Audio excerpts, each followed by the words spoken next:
ॐ भूर्भुवः स्वः तत्सवितुर्वरेण्यं भर्गो देवस्य धीमहि धियो यो नः प्रचोदयात् ॐ शान्ति शान्ति शान्तिः. Namaste my dear friends, this is video number 58 on the Gospel of Sri Ramakrishna Parmahamsa. This video starts with chapter 52, Vidyasagar's reluctance about preaching. M. To Narendra. Vidyasagar says that he does not speak about God to anyone for fear of being caned.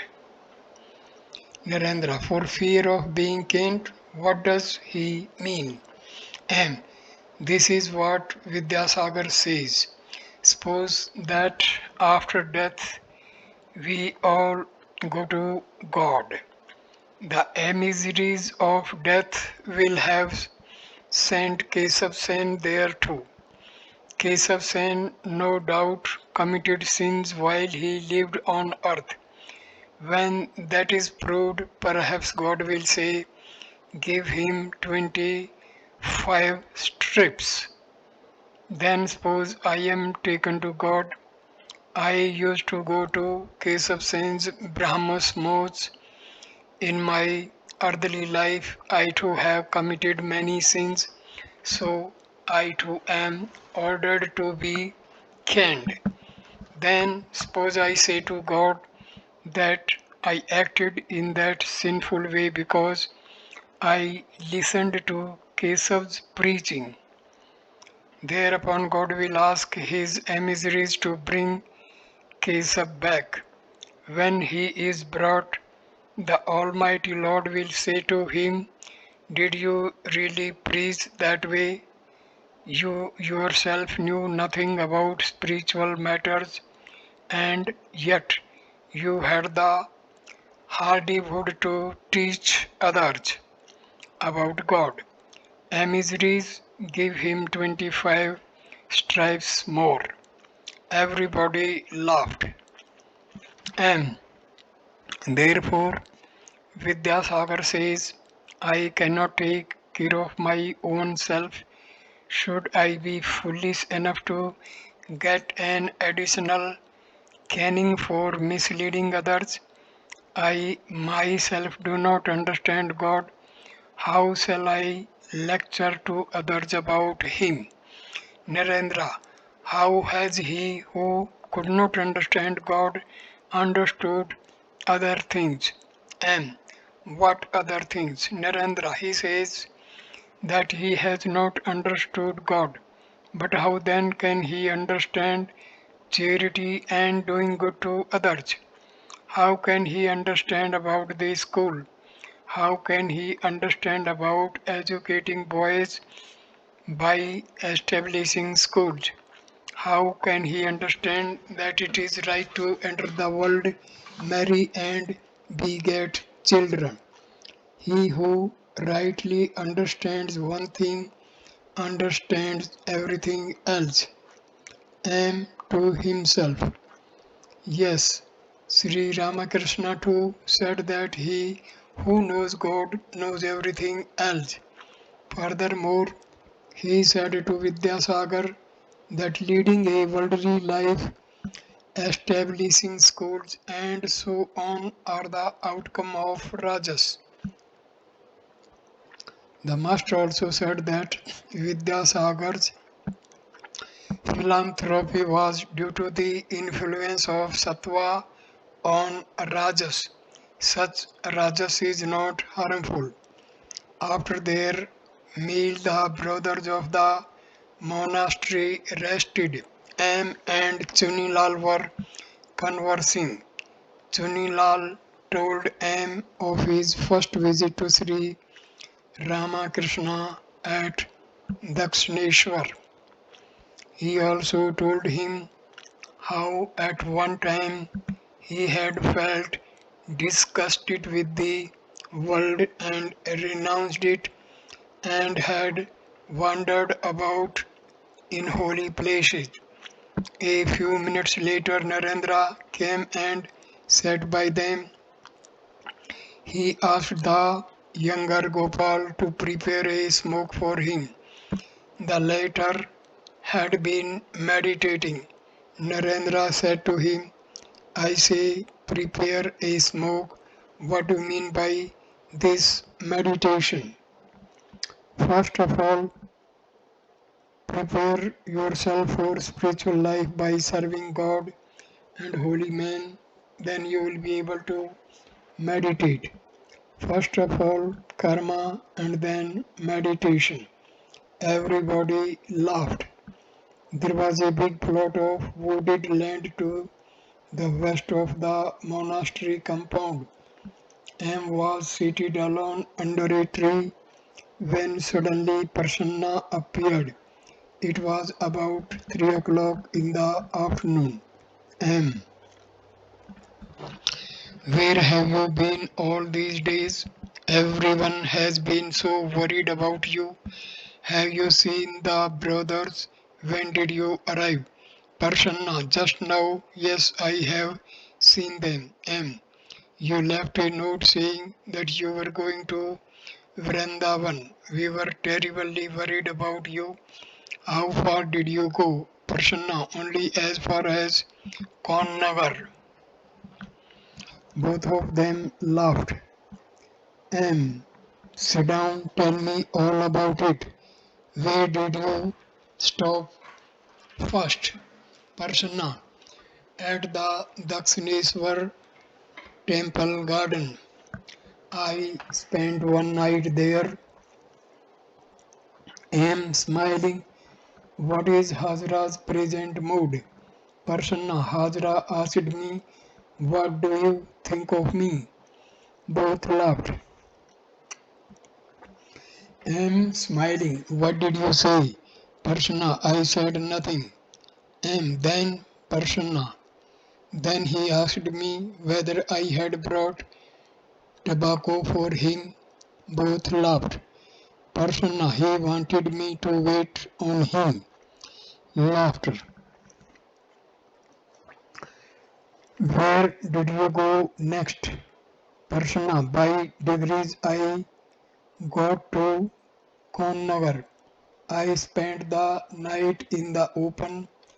I intended to proceed farther and asked some gentlemen whether I could procure enough money there for a railway ticket to the up country.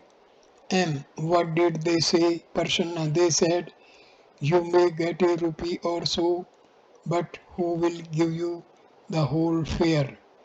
Both laughed. M, what did you take with you? Prasanna, oh, one or two pieces of cloth and a picture of the master. I did not show the picture to anybody. About Sasi. Sasi's father came to the mutt. He wanted to take his son home. During Sri Ramakrishna's illness, Sasi had nursed the master for 9 months with unswerving zeal. He had won a scholarship in the entrance examination for his academic ability and studied up to the BA, but he had not appeared at the examination. His father, a poor Brahmin, was a devout Hindu and spent much of his time in spiritual practice. Sasi was his eldest son. His parents had hoped that after completing his education, he would earn money and remove the family's financial difficulties. But Sasi had renounced the world for the realization of God. Whenever he thought of his father and mother, he felt great anguish of heart. Many a time he said to his friends with tears in his eyes, I am at a loss as to my duty. Alas, I could not serve my parents. I could not be of any use to them. What great hope they placed in me. On account of our poverty, my mother did not have any jewelry. I cherished the desire to buy some for her, but now all my hopes are frustrated. It is impossible for me to return home. My master asked me to renounce woman and gold. I simply cannot return home. After Sri Ramakrishna's passing away, Sasi's father had hoped that his son would come back to his family. The boy had spent a few days at home, but immediately after the establishment of the new monastery, he had began to frequent it, and after a few days had decided to remain there as one of the members. Every now and then his father came to the monastery to persuade him to come home, but he had not succeeded. This day, on learning that his father had come, Sasi fled the monastery by another door. He did not want to meet him. Sasi's father knew him. They paced the upper veranda together and talked. Sasi's father, who is in charge of this place, Narendra alone is the cause of all the mischief. For a while, all these young men returned home and devoted themselves to their studies. And there is no master here, they are all equals. What can Narendra do? Can a man renounce home against his own will? Have we householders, for instance, been able to give up our home altogether? Sasi's father, you are doing the right thing. You are serving both the world and God. Can't one practice religion after your method? That is exactly what we want Sasi to do. Let him live at home and come here too. You have no idea how much his mother weeps for him, and became sad and said nothing. Sasi's father, and if you speak of searching for holy men, I know where to find a good one. Let Sasi go to him. Rakhal's yearning for God. Rakhal and Am were walking on the veranda to the east of Kali Tapasvi's room. Rakhal earnestly, Am, let us practice sadhana. We have renounced home for good. When someone says you have not realized God by renouncing home, then why all this fuss? Narendra gives a good retort. He says, because we could not attend Ram, must we live with Sham and beget children? Ah, every now and then Narendra says nice things. You had better ask him. M. What you say is right. I see that you too have become restless for God. Rakhal. M. How can I describe the state of my mind? Today at noontime I felt great yearning for the Narmada. M. Please practice sadhana, otherwise you will not succeed. Even Sukadeva was afraid of this world. That is why immediately after his birth he fled the world. His father asked him to wait, but he ran straight away. Yes, the Yogopanishad describes how Sukadeva fled this world of Maya. It also describes Vyasa's conversation with Sukha. Vyasa asked his son to practice religion in the world, but Sukha said that the one essential thing is the lotus feet of God. He also expressed his disgust with worldly men for getting married and living with women. Rakhal. Many people think that it is enough not to look at the face of a woman. But what will you gain merely by turning your eyes to the ground at the sight of a woman? Narendra put it very well last night when he said, woman exists for a man as long as he has lust. Free from lust, one sees no difference between men and women. M. How true it is. Children do not see the difference between man and woman. Rahal, therefore I say that we must practice spiritual discipline. How can one attain knowledge without going beyond Maya? Let us go to the big hall. Some gentlemen have come from Badanagar. Narendra is talking with them. Let us go and listen to him.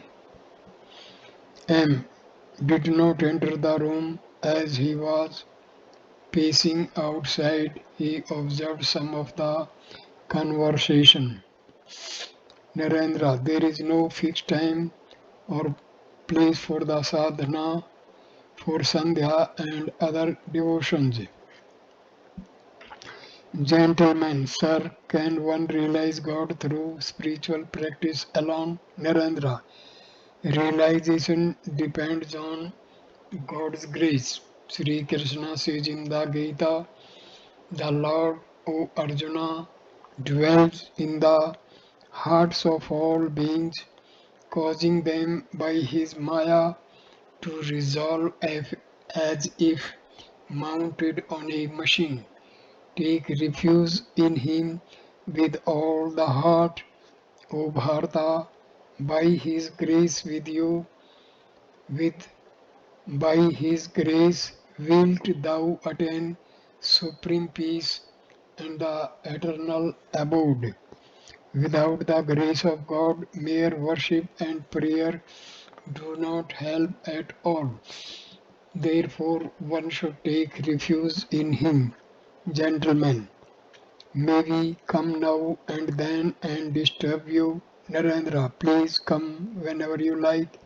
We take our baths in the Ganges at your ghat.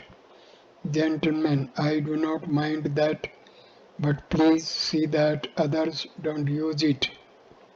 Narendra, please come whenever you like. Gentlemen, Narendra, we shall not use your ghat if that is what you mean. Gentlemen, no, I don't mean exactly that. But if you see other people using it, then you had better not go. It was dusk. The evening worship was over. The devotees, as usual, sang in chorus Jaya Shiva Omkara. Afterwards, they assembled in the room of the Dhanas. M2 was seated there. Prasanna was reading from the Guru Gita. Narendra sang, I salute the eternal teacher who is the embodiment of the bliss of Brahma, the essence of knowledge and liberation, the giver of supreme joy, who is all pervading like the Akasha and is the goal of the Vedanta's teachings, who is one eternal, stainless, pure, and is the constant witness of all things, who dwells beyond all moods, transcending the three gunas. Narendra sang again, there is none higher than the Guru, none better than the Guru. This is what Shiva has declared. I shall sing of the blessed Guru, the Supreme Brahma. I shall worship the blessed Guru, the Supreme Brahma. I shall meditate on the blessed Guru, the Supreme Brahma.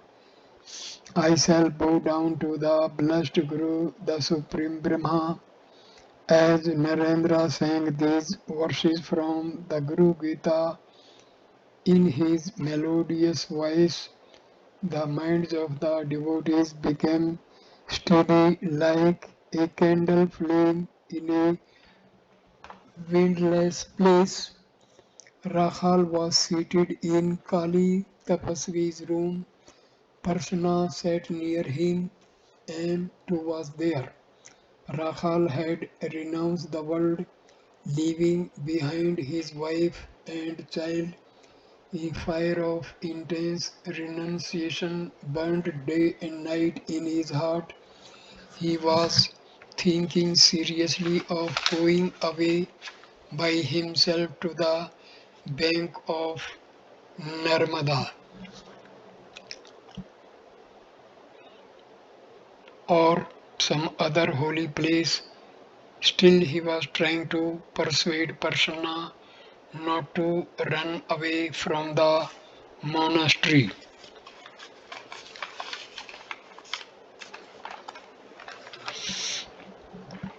Raghal to Parsana, where do you want to go? Running away from here. Here you are in the company of holy men. Would not it be foolish to run away from this? Where will you find another like Narendra, Prasanna? My parents live in Calcutta. I am afraid of being drawn by their love. That's why I want to flee to a distant place. Rahal, can our parents love us as intensely as Guru Maharaj, meaning Sri Ramakrishna, did? What have we done for him to deserve all this love? Why was he so eager for our welfare in body, mind, and soul? What have we done for him to deserve all this? And to himself, ah, Rakhal is right. Therefore, a person like Sri Ramakrishna is described as the ocean of mercy without any reason. Prasanna to Rahal, don't you yourself feel like running away from here? Rahal, yes, now and then I have a fancy to spend a few days on the bank of the Narmada. I say to myself, let me go to a place like that and practice sadhana in a garden. Again, I feel a strong desire to practice Panchatapa for 3 days, but I hesitate to live in a garden that belongs to worldly people. Tarak and Prasanna. Tarak and Prasanna were talking in the room of the Danas. Tarak had lost his mother. His father, like Rakhal's father, had married a second time. Tarak himself had married but had lost his wife. Now the monastery was his home. He too was trying to persuade Prasanna to live there. Prasanna, I have neither jnana nor prema. What have I in the world for a sport? Tarak, it is no doubt difficult to attain jnana, but how can you say you have no prema? Prasanna, I have not yet wept for God. How can I say I have prema? What have I realized in all these days? Tarak, But you have seen the Master, and why do you say that you have no jnana, persona? What sort of jnana are you talking about? Jnana means knowledge, knowledge of what? Certainly of God, but I am not even sure of the existence of God. Tarak, yes, that is true. According to the Jnani, there is no God, am to himself. Ah, the Master used to say that those who seek God pass through the state that persona is now experiencing. In that state, sometimes one doubts the very existence of God. I understand that Tarak is now reading Buddhistic philosophy. That is why he says that according to the Jnani, God does not exist. But Sri Ramakrishna used to say that the Jnani and the Bhakta will ultimately arrive at the same destination. Narendra asked Prasanna to practice self-surrender. Narendra and Prasanna were talking in the meditation room. Rakhal, Harish and the younger Gopal were seated in another part of the room.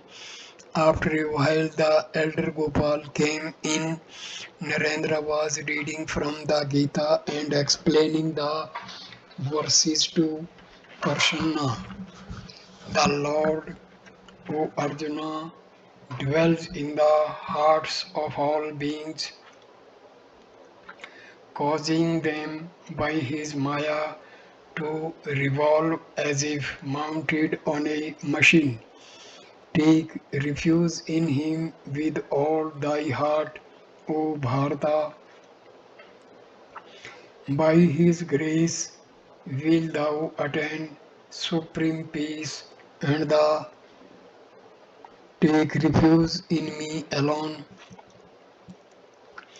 I shall liberate thee from all sins, eternal abode, relinquishing all dharmas. Grieve not. Narendra, did you notice what Krishna said? Mounted on a machine, the Lord by his Maya causes all beings to revolve as if mounted on a machine. To seek to know God, you are but a worm among worms, and you to know God. Just reflect a moment. What is a man? It is said that each one of the myriads of stars that shine overhead represents a solar system. This earth of ours is a part of only one solar system, and even that is too big for us. Like an insect, man walks about on his earth, which compared to the sun is only a tiny ball. Narendra saying, we are born, O Lord, in the dust of earth, and our eyes are blinded by the dust. With dust we toy like children at play. O give us assurance, thou help of the weak. Wilt thou cast us out of thy lap, O Lord? For a single mistake wilt thou turn away and abandon us to our helplessness. Oh, then we shall never be able to rise, but shall lie forever dazed and undone. Mere babes are we, Father, with baby minds. At every step we stumble and fall. Why then must thou show us thy terrible face? Why, Lord, must we ever behold thy frown? Small are we, oh, do not be angry with us, but tenderly speak to us when we do wrong. For though thou dost raise us 100 times, 100 times we shall fall again. What else can one do with a helpless mind? Then he said to Prasanna, surrender yourself at his feet, resign yourself completely to his will. Narendra sang again in an ecstatic mood, O Lord, I am thy servant, I am thy servant, thy servant am I. O Lord, thou art my master, thou art my master art thou. From thee I have received 2 pieces of bread and a copin. When I sing thy name, devotion wells up in my heart and shields me from harm. Thou art the Master, the all compassionate. This I repeat, O Lord. Thy servant Kabir has taken refuge at thy feet. Narendra said to Prasanna, don't you remember Sri Ramakrishna's words? God is the hill of sugar and you are but an ant. Once grain is enough. One grain is enough to fill your stomach and you think of bringing home the entire hill. Don't you remember what the master said about Sukdeva? Even Sukdeva was a big ant at the most. That's why I scolded Kali saying, you fool, do you want to measure God with your tape and foot rule? God is the ocean of mercy. Be his slave and take refuge in him. He will show compassion. Pray to him. Protect me always with thy compassionate face. Lead me from the unreal to the real, from darkness to light, from death to immortality. Reveal thyself to me and protect me always with thy compassionate face. Prasanna, what kind of spiritual discipline should one practice? Narendra, repeat his name, that is enough. Don't you remember Sri Ramakrishna's song? Narendra sang, O Shama, my only hope is in thy hallowed name. What need have I of kosha and kushi? What need of smiles and conventions? Thy name dissolved death bonds as Shiva has proclaimed, and I myself am Shiva's servant. Whom else should I obey? O mother, come what may, I shall repeat thy name. Why should I free myself to death? To Shiva's words I cling. He sing again, mere babes are we, father with baby minds. At every step we stumble and fall. Why then must thou show us thy terrible face? Why, Lord, must we ever behold thy frown? Prasanna, now you are saying that there is a God. Again, it is you who say that according to Charvaka and many other thinkers, the world was self-created. Narendra, have not you studied chemistry? Who combines the different elements? It is a human hand that combines hydrogen, oxygen, and electricity to prepare water.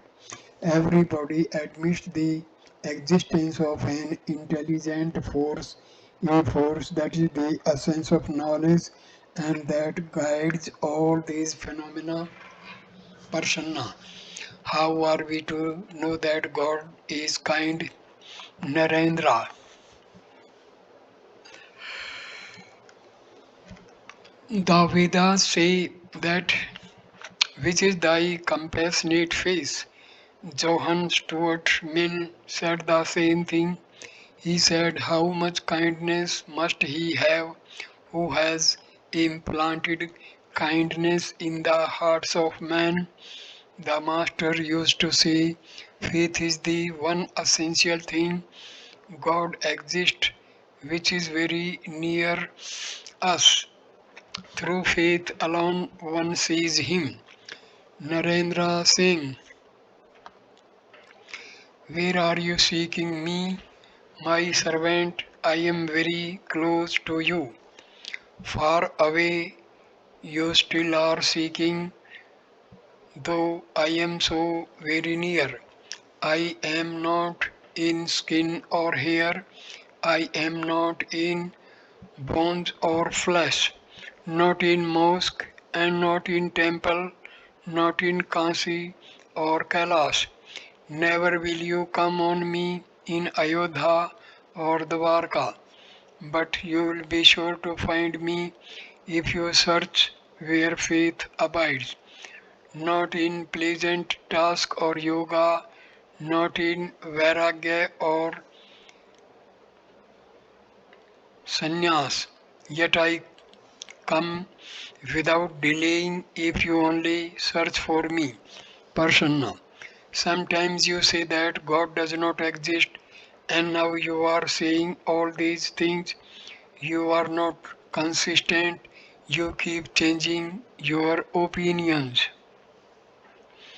All laughed. Narendra, all right, I shall never change what I have just said. As long as one has desires and cravings, so long one doubts the existence of God.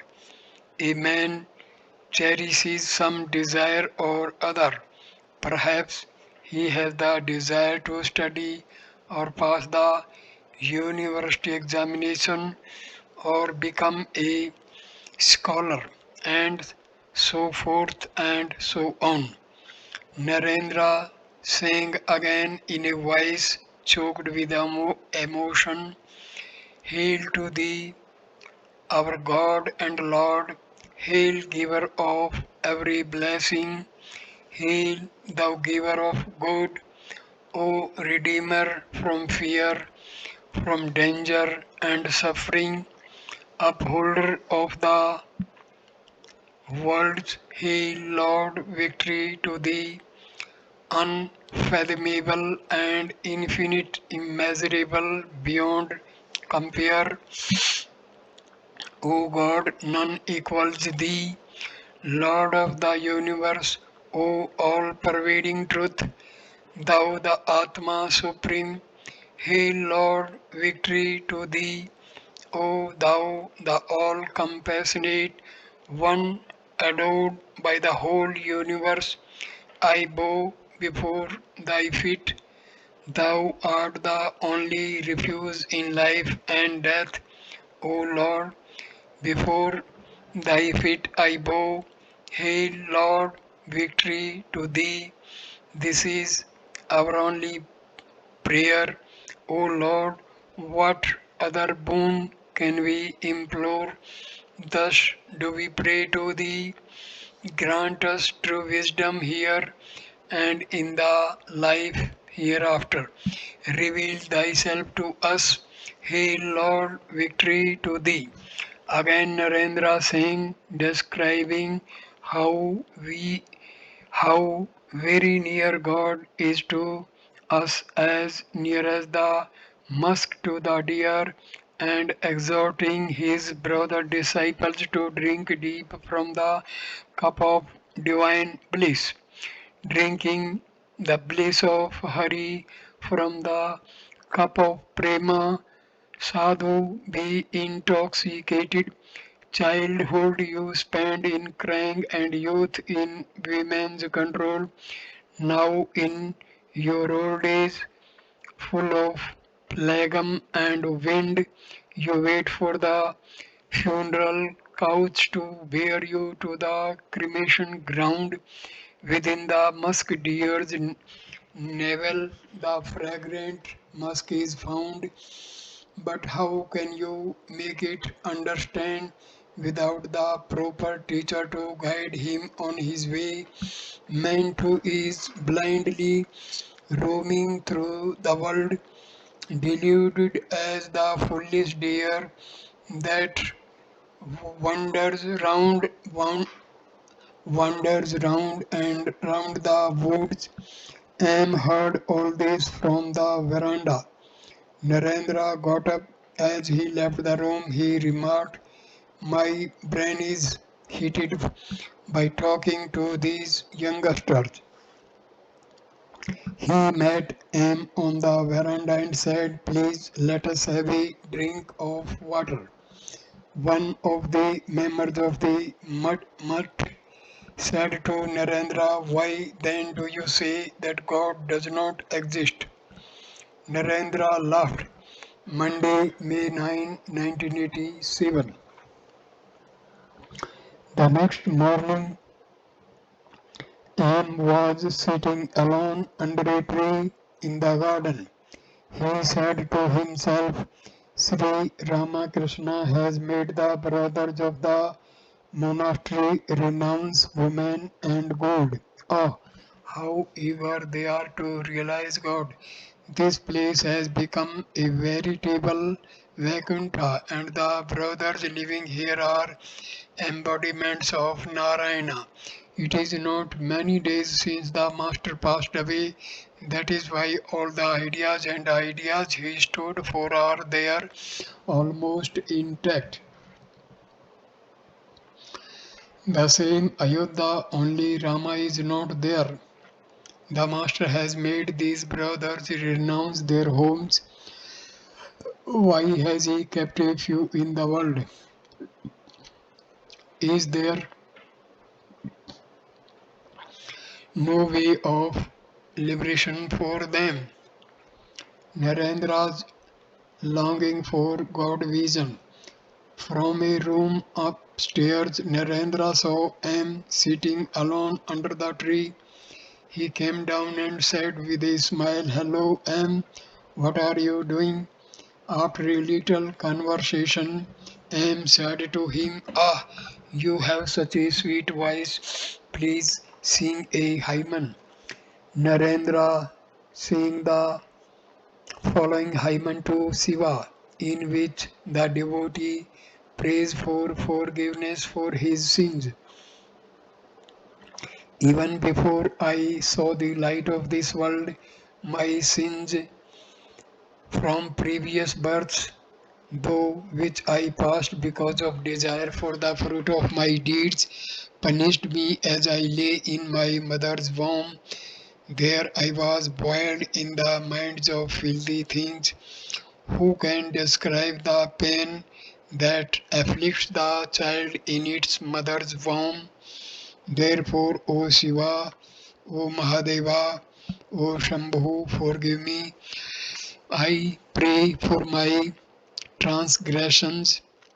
In childhood, my suffering never came to an end. My body was covered with filth, and I craved for my mother's breast. Over my body and limbs, I had no control. I was pursued by troublesome flies and mosquitoes. Day and night I cried with the pain of many an ailment, forgetting thee, O Shankara. Therefore, O Shiva, O Mahadeva, O Shambhu, forgive me. I pray for any transgressions. In youth, the venomous snakes of sound, sight, taste, touch, and smell bit into my vitals and slew my discrimination. I was engrossed in the pleasures of wealth, sons, and a youthful wife. Alas, my heart, bereft of the thought of Shiva, was filled with arrogance and pride. Therefore, O Shiva, O Mahadeva, O Shambhu, forgive me, I pray, for my transgressions. Now in old age my senses have lost the power of proper judging and acting. My body, though still not wholly bereft of life, is weak and senile from many afflictions, from sins and illnesses and bereavements. But even now,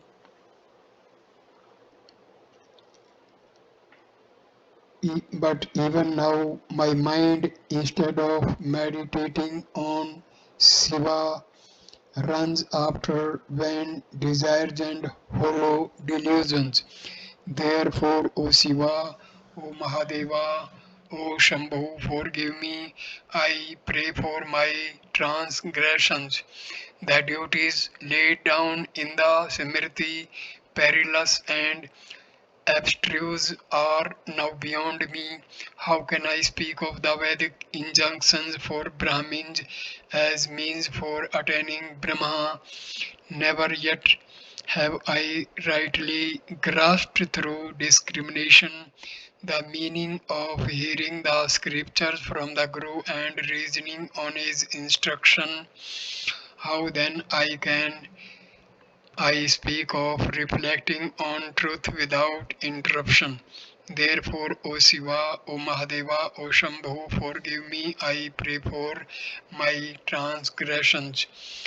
Not even once have I finished my bath before sunrise and brought from the Ganges water to bathe thy holy image.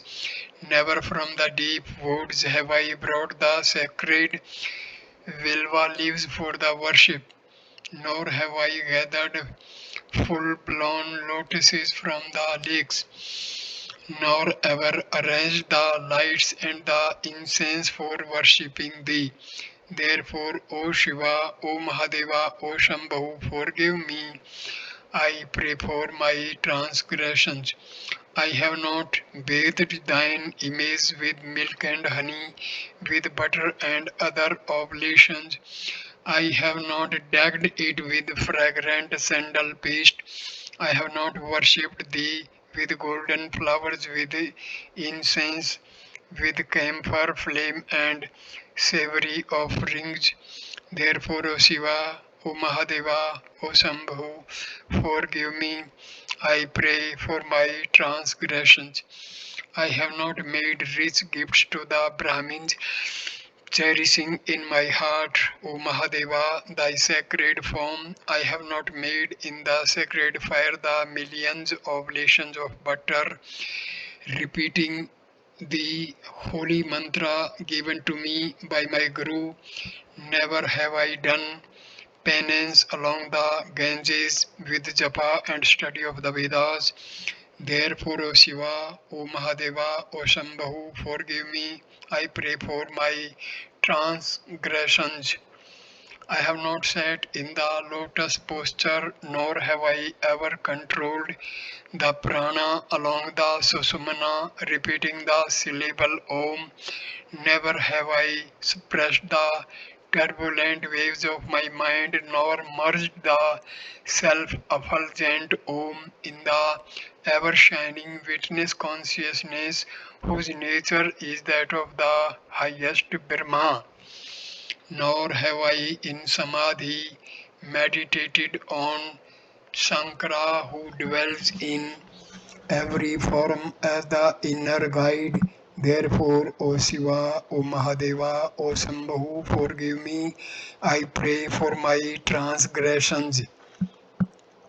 Never, O Shiva, have I seen thee, the pure, the unattached, the naked one, beyond the three gunas, free from delusion and darkness, absorbed in meditation, and never aware of the true nature of the world.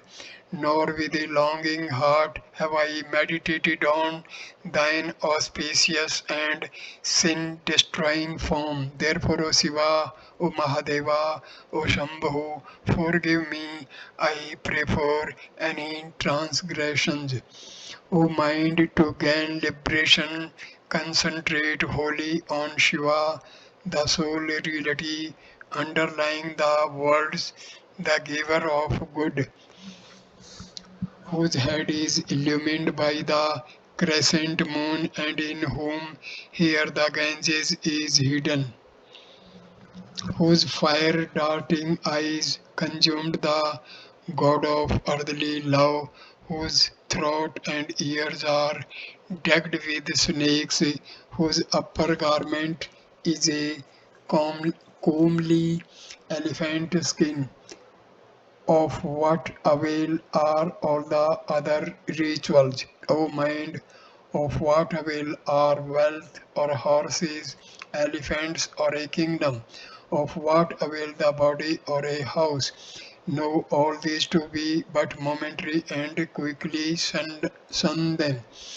Worship Shiva as your gurus instruct you for the attaining of self-knowledge. Day by day does man come nearer to death. His youth wears away. The day that is gone never returns. Almighty time devours everything. Fickle as lightning is the goddess of fortune. O Shiva, O giver of shelter to those that come to thee for refuge. Protect me who have taken refuge at thy feet. I salute the ever auspicious Shiva, the home of peace, who sits in the lotus posture, who has five mouths and three eyes, who holds in both his hands weapons and gong and drum, who is bedecked with many an ornament, whose skin is clear as crystal, who is Parvati's Lord. I salute the self-effulgent Guru of the gods, the Lord of Uma. I salute the cause of the universe. I salute the Lord of beasts adorned with snakes. I salute Shiva whose three eyes shine like the sun, the moon and fire. I salute the beloved of Krishna. I salute Sankara who bestows boons on his devotees and give them shelter. I salute the auspicious Shiva. O Shiva, white, white is thy body covered with ashes, white shine thy teeth when thou smilest.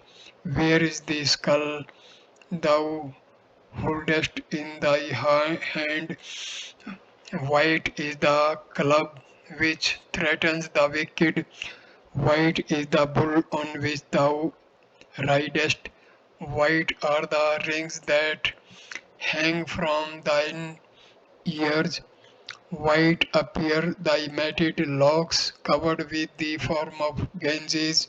White shines the moon on thy forehead. May he who is all white, all pure, bestows on me the treasure of forgiveness for my transgressions. O Shiva, forgive all the sins that I have committed, with hands or feet, with words or body, with ears or eyes, with wind or heart. Forgive my sins, those past and thou that are yet to come. Victory unto Shiva, the ocean of compassion, the great God, the abode of blessedness. After the hymen Narendra and am talked again. Narendra,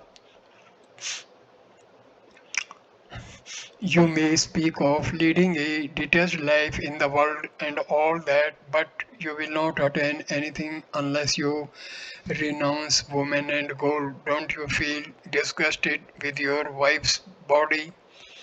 Fools enjoy the contact of the body filled with filth, peopled with worms, foul of smell by nature, made of flesh, blood, bone, and marrow, but the wise shun it. Vain is the life of a person who does not take delight in the teachings of Vedanta and drink the nectar of divine bliss. Listen to a song Narendra sang. O man, abandon your delusion, cast aside your wicked counsels, know the Lord and free yourself from earthly suffering. For a few days' pleasure only, you have quite forgotten Him who is the comrade of your soul. Alas, what mockery! No liberation is possible for a man unless he puts on the loin cloth of a sannyasi. The world must be renounced. Narendra sang from the 5 stanzas on the glory of the monk's loincloth, roaming ever in the grove of Vedanta, ever pleased with his beggar's morsel, ever walking with heart free from sorrow. Best indeed is the wearer of the loincloth. Continuing, Narendra said, why should a man be entangled in worldliness? Why should he be ensnared by Maya? What is man's real nature?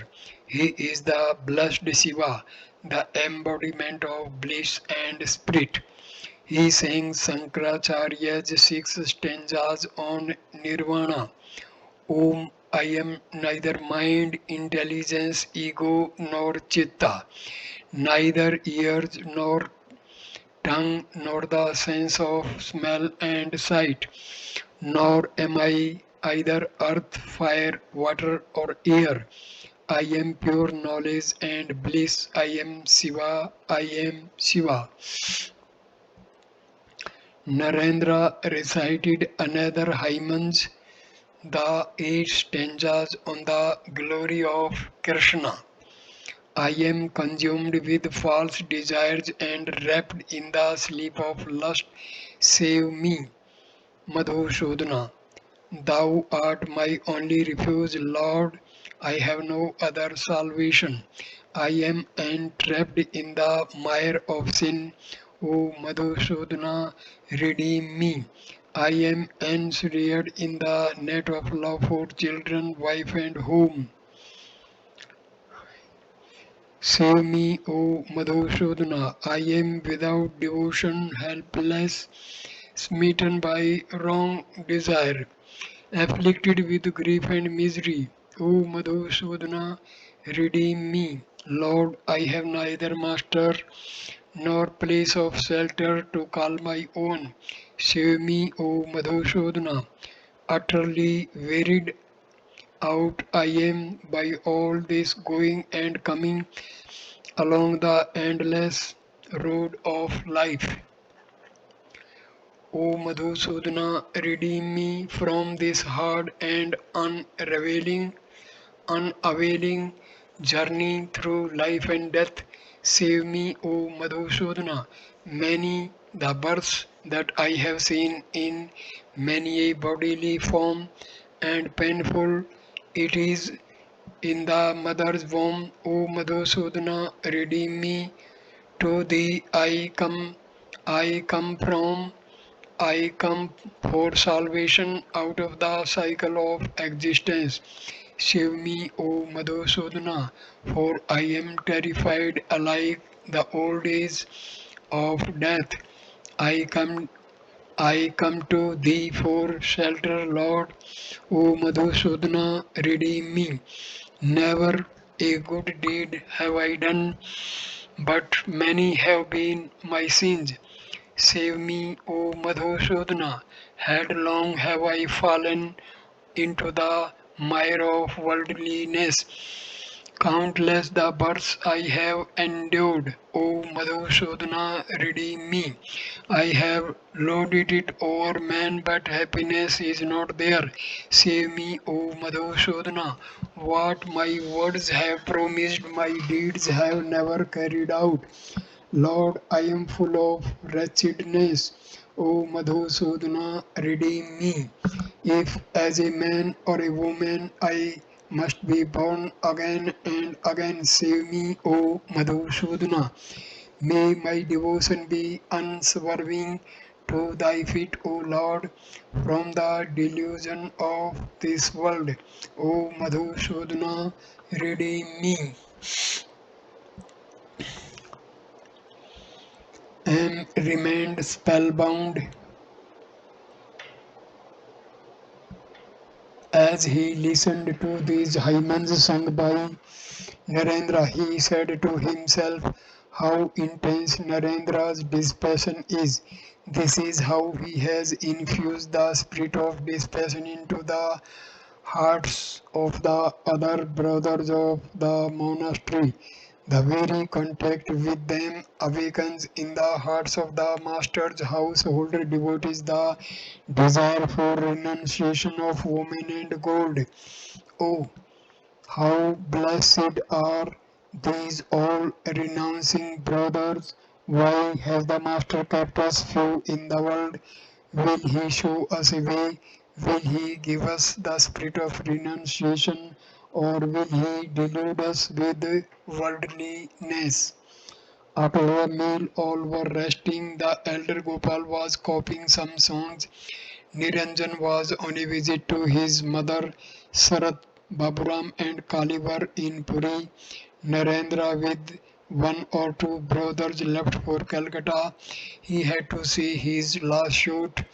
He was going to return in the evening. The brothers could not bear his absence. About Rabindra. In the afternoon, Rabindra arrived, looking like a mad person. He was barefoot and had only half of his black bordered cloth round his waist. His eyeballs were rolling like a madman. He asked him anxiously what the matter was. Let me recover my breath, he said. I shall tell you everything presently. I am certainly not going back home. I shall stay at this very place with you all. She is certainly a traitor. Let me tell you something, friends. For her sake I gave up my habit of drinking, which I had indulged for 5 years. I have not taken a drop for the last 8 months, and she is a traitor. The brothers of the mud said, be calm, please. How did you come? Rabindra, I have come barefoot all the way from Calcutta. The brothers asked him where he had lost the other half of his cloth. Ravindra, when I was leaving her place, she began to pull all my at my cloth. That is how half of it was torn off. The brothers told him to bathe in the Ganges and cool off. Then they would hear his story. Ravindra belonged to a respectable Kayastha family of Calcutta. He was 20 or 22 years old. He had first met Sri Ramakrishna at the Dakshineswar temple and had received his special blessing. On one occasion, he had spent 3 nights with the master. His disposition was very sweet and tender, and the master had loved him dearly. Once he had said to Ravindra, you will have to wait some time. You have to go through a few more experiences. Nothing can be done now. You see, the people can't do much just when the robbers attack a house. When the plundering is almost over, the police make their arrest. Rabindra had many virtues. He was devoted to God and to service of the poor. He had many spiritual qualities, but he had walked into the snare of a prostitute. Now suddenly he had discovered that the woman was being unfaithful to him. Therefore he had come to the mutt in this disheveled state, resolved not to go back to the world. A devotee accompanied Ravindra to the Ganges. It was his inmost desire that Ravindra's spiritual consciousness should be awakened in the company of these holy men. When Ravindra finished his bath, the devotees took him to the adjacent cremation ground, showed him the corpse lying about, and said, the brothers of the mutt come here every now and then to meditate on God. It is a good place for meditation. Here one sees clearly that the world is impermanent. Ravindra sat down in the cremation ground to meditate, but he could not meditate long. His mind was restless. Ravindra and the devotee returned to the mutt. They went to the worship room to salute the deity. The devotee said to him, "The brothers of the mutt meditate in this room." Ravindra sat there to meditate, but could not meditate long there either. Devotee: how do you feel? Is your mind very restless? Is that why you have got up from your seat? Perhaps you could not concentrate well. Ravindra: I am sure I shall not go back to the world, but the mind is restless. M and Ravindra were talking. No one else was present. M was telling him stories from the life of Buddha. At the time, the members of the mutt regularly read the lives of Buddha and Chaitanya. M said to Ravindra that Buddha's spiritual consciousness was first awakened by hearing a song of some heavenly maidens. M sang the song, "We mourn for the rest, alas, but rest can never find. We know not whence we come, nor where we float away.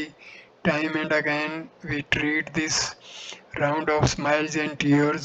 In vain we pine to know whither our pathway leads and why we play this empty plea." That night Narendra, Tarak and Harish returned from Calcutta. They said, "Oh, what a big meal we had." They had been entertained by a devotee in Calcutta. The members of the monastery assembled in the room of the Danas. Narendra heard Narendra Ravindra's story. He sang by way of giving instruction to him. "O man, abandon your delusion, cast aside your wicked counsels, know the Lord and free yourself from earthly suffering. For a few days' pleasure only you have quite forgotten him, who is the comrade of your soul. Alas, what mockery!" Narendra sang again, drinking the bliss of Hari from the cup of Prema. Sadhu, be intoxicated. A few minutes later, the brothers went to Kali Tapaswin room. Girish Ghosh had just sent two of his new books to the monastery, The Life of Buddha and The Life of Chaitanya.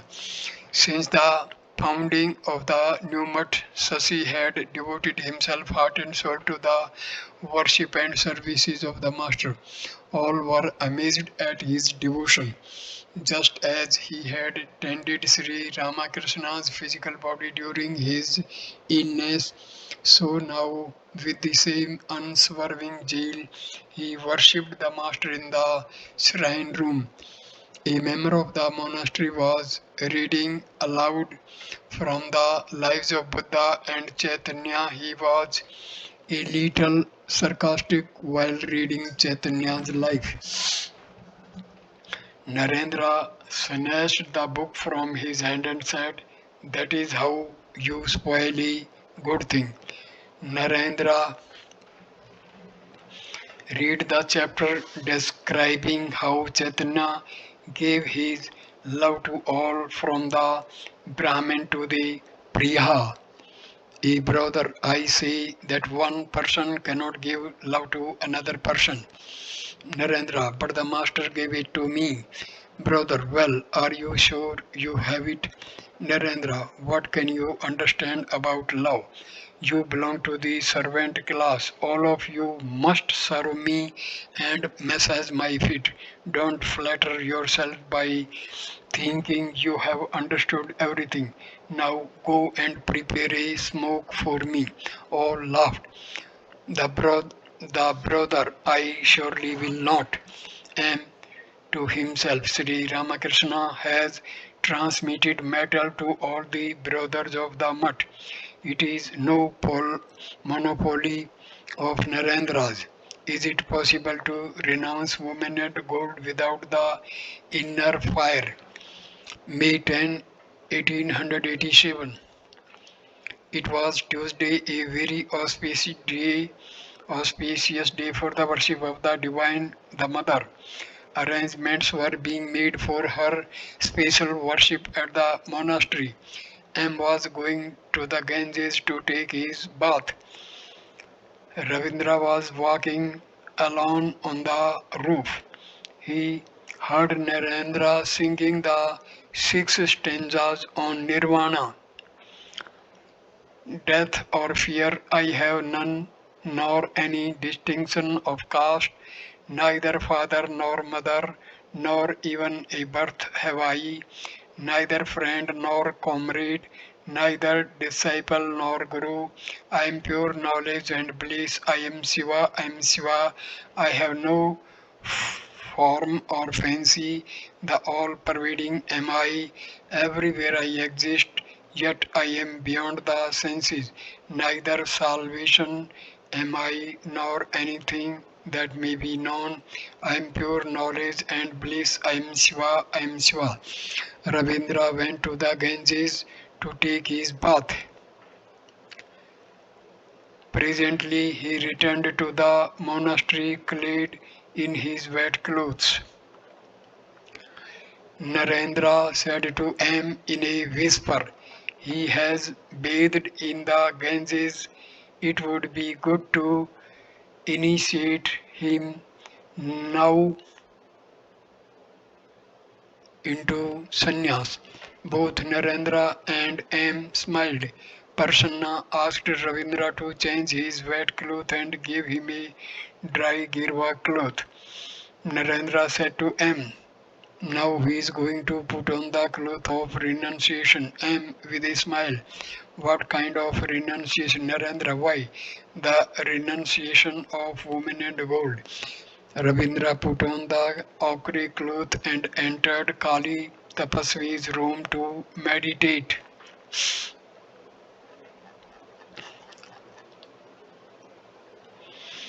Now the main text has completed. Now starts the appendix A.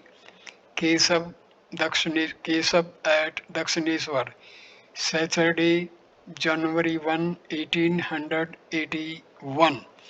Kesav Chandra Sen, the leader of the Brahmo Samaj, was expected to visit Sri Ramakrishna at the temple garden at Dakshineswar.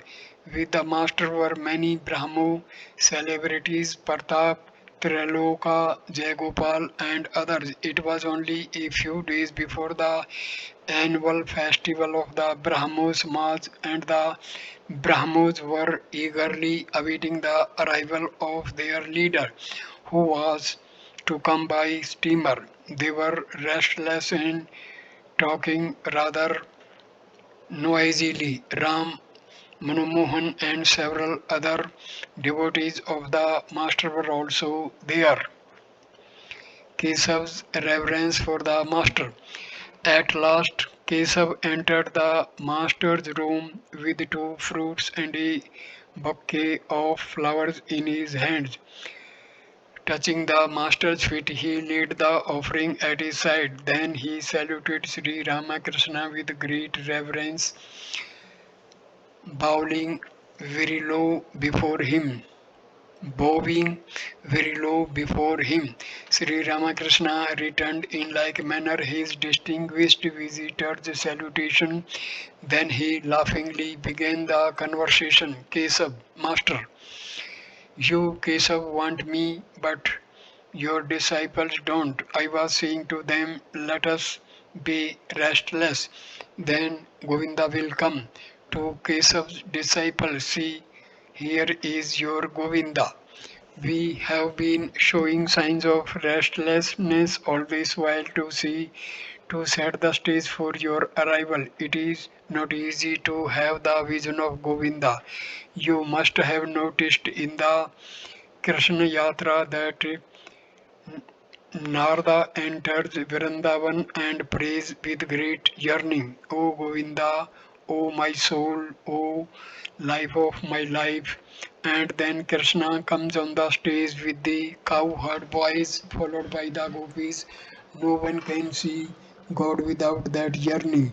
Well, Kesav, say something. They are eager to hear your words, Kesav, humbly, with a smile. To open my lips here would be like trying to sell needles to a blacksmith. Sell needles to a blacksmith. Master smiling. But don't you know what the nature of devotees is like that of a hemp smoker? One hemp smoker says to another, one hemp smoker says to another, please take a puff for yourself and give me one. All laugh. Tasting divine bliss is different ways. It was about 4 o'clock in the afternoon. They heard the music from the Nahabat in the temple garden. Master to Kesav and the others. Do you do you hear how melodious that music is?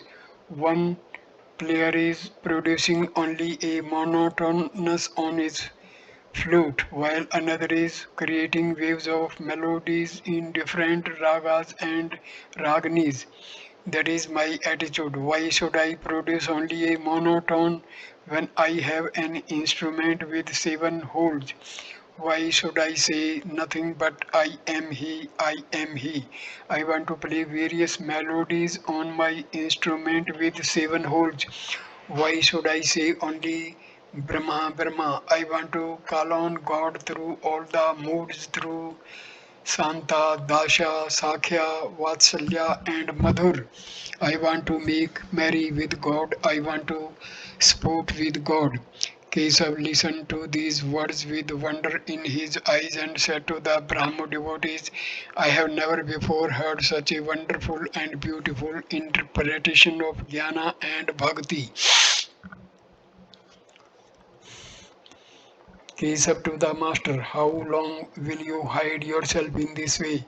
I dare say people will be thronging here by and by great crowds. Master's abhorrence of public preaching. Master, what are you talking of?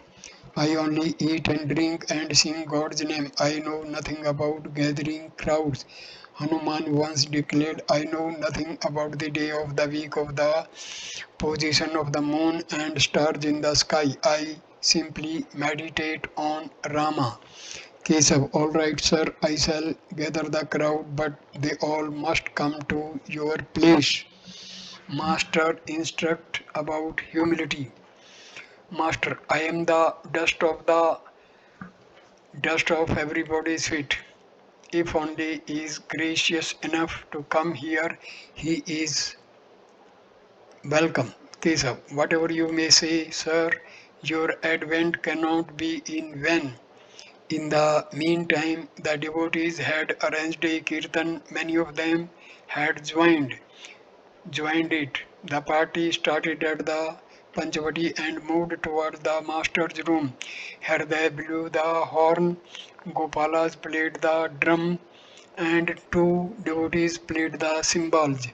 Sri Ramakrishna saying, O man, if you would live in bliss, repeated Lord Hari's name, then you will lead a life of joy and go to paradise and feel upon the and feed upon the fruit of moksha evermore. Such is the glory of his name. I give you the name of Hari, which Shiva, God of gods, repeats aloud with his 5 mouths.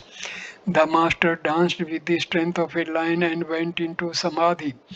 Regaining consciousness of the outer world, he sat down in his room and began to talk with Kesav and the other devotees. Master, God can be realized through all paths. It is like your coming to Dakshineswar by carriage, by boat, by steamer, or on foot. You have chosen the way according to your convenience and taste, but the destination is the same. Some of you have arrived earlier than others, but all have arrived. Renunciation of woman and gold. The more you rid yourself of upadhis, the nearer you will feel the presence of God. Rainwater never collects on a high mound, it collects only in low land. Similarly, the water of God's grace cannot remain on the high mound of egotism. Before God, one should feel lowly and poor. One should be extremely watchful. Even clothes create vanity. I noticed that even a man suffering from an enlarged spleen sings Nidhu Babu's light songs when he is dressed up in a black bordered cloth. There are men who spout English whenever they put on high boots, and when an unfit person puts on an ochre cloth, the he becomes vain. The slightest sign of indifference to him arouses his anger and pique. Learning, yearning for God. God cannot be seen without yearning of heart, and this yearning is impossible unless one has finished with the experience of life. Those who live surrounded by women and gold and have not yet come to the end of their experience do not yearn for God. When I lived at Kamarpukur, Herday's son, a child 4 or 5 years old, used to spend the whole day with me. He played with his toys and almost forgot everything else. But no sooner did every evening come, then he would say, I want to go to my mother. I would try to cajole him in various ways and would say, here I will give you a pigeon, but he would not be consoled with such thing. He would weep and cry, I want to go to my mother. He did not enjoy playing anymore. I myself wept to see his state. One should cry for God that way, like a child. That is what it means to be restless for God. One does not enjoy play or food any longer. After one's experiences of the world are over, one feels this restlessness and weeps for God. The devotee sat in silence, listening to the master's words. When evening came, a lamp was lighted in the room. Preparations were being made for feeding Kesav and the devotees. Kesav with a smile, what puffed rice again today? Master smiling, Hriday knows. The devotees were served first with puffed rice and then the luchi and curries on leaf plates. All enjoyed the meal very much. It was about 10 o'clock when supper was over. The master went to the Panchavati with Kesav and the devotees. Master, Kesab and the others, one can very well live in the world after realizing God. Why don't you first touch the granny and then play hide and seek? After attaining God, a devotee becomes unattached to the world. He lives like a mudfish. The mudfish keeps its body unstained throughout, though it lives in mud. About 11 o'clock, the Brahmos became eager to go home. Pratap said it would be nice if we could spend the night here. Master to Kesab, why not stay here tonight? Kesab smiling, no, I have business to attend, I must go. So at this juncture, I conclude this video. Next video number 59 and the last video will start with the story of the fishwife and her basket. Thank you. Namaste.